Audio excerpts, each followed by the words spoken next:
Welcome to the As Usual Thanks for Nothing podcast show with Josh Bodecker, Josh Flowers, and Solomon Noble.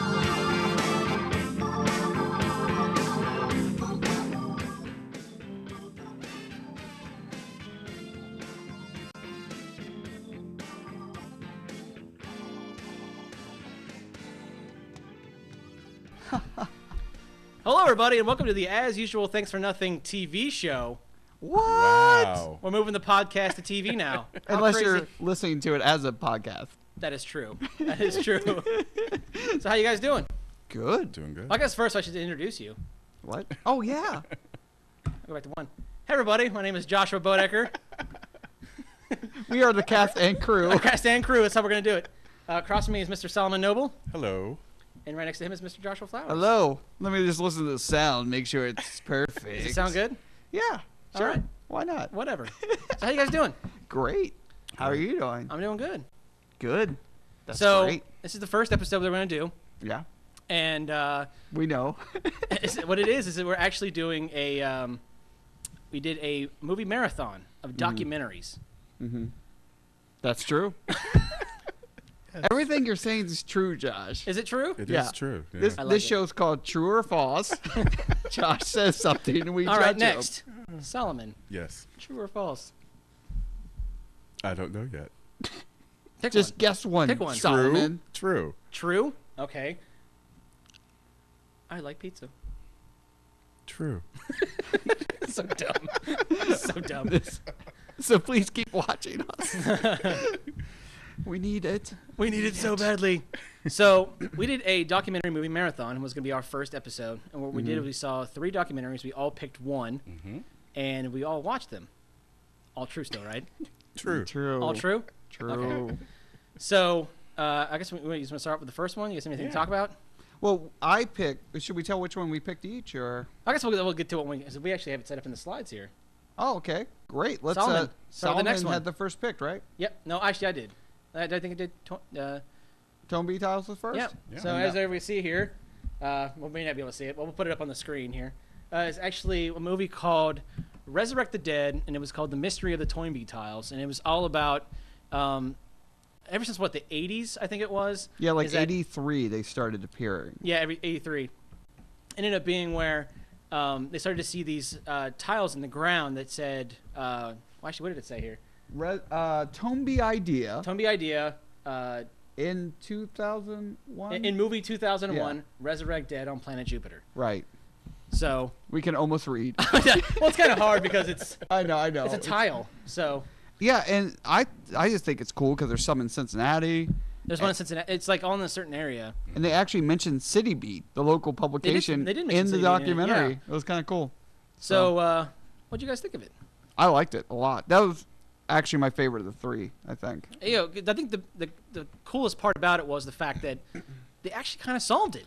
I was surprised. I was like, they're not going to solve this. 'Cause Yeah. we would have heard about it, but No, and it was crazy because they let's give the backstory on it. yeah. So basically, what ends up happening is that in the early '80s, it ends up being that these tiles start to pop up on city streets, and it's always in weird places like in crosswalks, on the sidewalk. Busy I don't know, highways. it was in the sidewalk, wasn't it?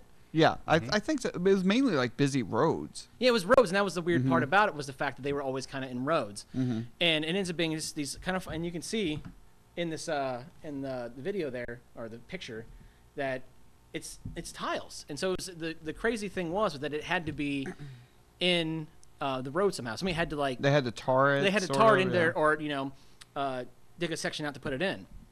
So it ends up being that they started finding these, and then people started to document them. And then the whole movie is about one guy that's obsessed with it, and he was like kind of like a punk rock kid, was into art, and actually he used a lot of his art in the movie, which was really good. What was his name? Jeremy? Don't remember his I don't name, remember either. but anyway. But he was the first guy you learn about, and he's really obsessed with it. And it ends up being where he ends up becoming obsessed with it and starts to find.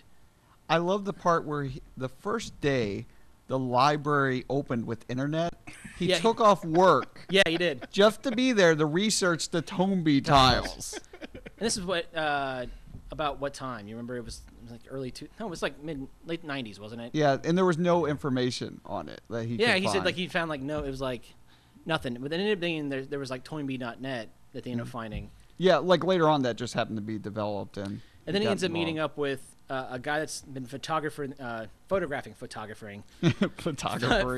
them for a couple years, and he's trying to photograph everyone in every city. And he gets them from like Cincinnati to where we're located.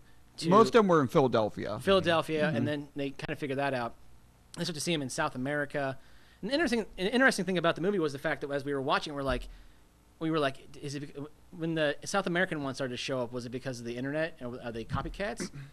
But the one in South America had the guy's address on it. And I wonder if he told somebody and somebody did it. Because the ones in South America almost seemed like it felt like they were going to be copycats because there's such a long way to go. But, Right. Because the cool thing is the movie sets up the whole mystery and then ends up being where they kind of start to unravel it. So they start to figure out that the first lead they had was the address that was one of the tiles had the address of a West Philadelphia street. Right. And then so they kind of checked that out, but it ended up being like this guy that was just a recluse, and he was everybody was like, yeah, he's weird, and they ended up people talking to people on the street, and people liked him in there, but he said he was a recluse and never really talked or anything like that. And then they also had other things where like they started to hear broadcasts. People said that they'd be watching their TV, and all of a sudden they would hear like over their TV the audio of somebody saying like, Toynbee idea, Toynbee like idea. basically what's on the tiles. And then explained a little bit more. And as they start to go into it, they start to find that like there was a guy, and they start to break it down, and then And that manifesto they found in the street. They did find a huge manifesto of like really psychotic ramblings almost to an extent. It was when they were reading it in the movie, it was almost kind of creepy. Yeah.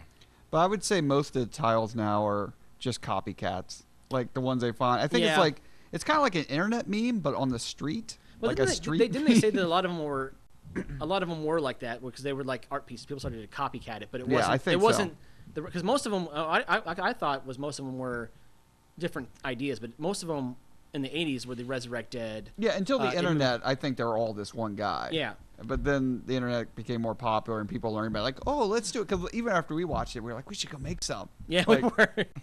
But it's cool because they slowly start to unravel the mystery a little bit. I can't believe they actually solved it. And it like because at first they were kind of like as they were going through it, I was like, oh, okay, well you can kind of say that about this, but you can also say that. And right. You're kind of stretching the truth on it.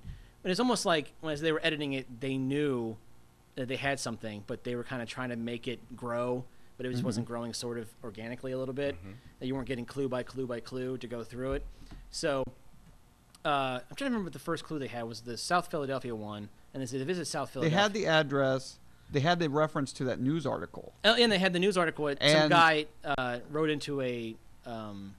And the David Mamet play. The David Mamet play, 4 a.m. Talks about resurrecting dead. No, it was about a guy that called into a news show, and then he was and like. And that's a weird connection because David Mamet actually says he just came up with that on his own, but they proved that's not possible. Yeah, like the idea existed before. Exactly, and he did cool. the play, so it was pretty cool. I really enjoyed it. So, but I think the coolest thing about it was the fact that they kind of revealed how he did it. Because I remember it was kind of almost like they were sitting there and they were like, yeah, he's got a. I always felt sorry for the guy because he kind of has a hole in his car, and they kind of let it go for a second, and they're like, wait. That's how he puts the tiles down. He just drives in his car, and when he stops on the road somewhere because of traffic, he just pulls the board up and then puts the tile down, tars it, and then drives away. Yeah. And it was great. Because even though the one guy in the movie who was the main, Jeremy, kind of like the main guy that was pushing the whole film. I guess we're giving away a lot. Who cares? Okay. I'll put spoiler alert before the movie starts. But the kind of cool thing was that part, and he also finds out that he was driving around with like a big truck antenna on it, and he realizes that he was the one also doing kind of the radio jacking. Right. How many thumbs do you guys give it? I'd give it 9 out of 10. 9 out of 10? I'll give it 7. 7? I'll give it 7.5. 7? I think. Yeah, 7.5.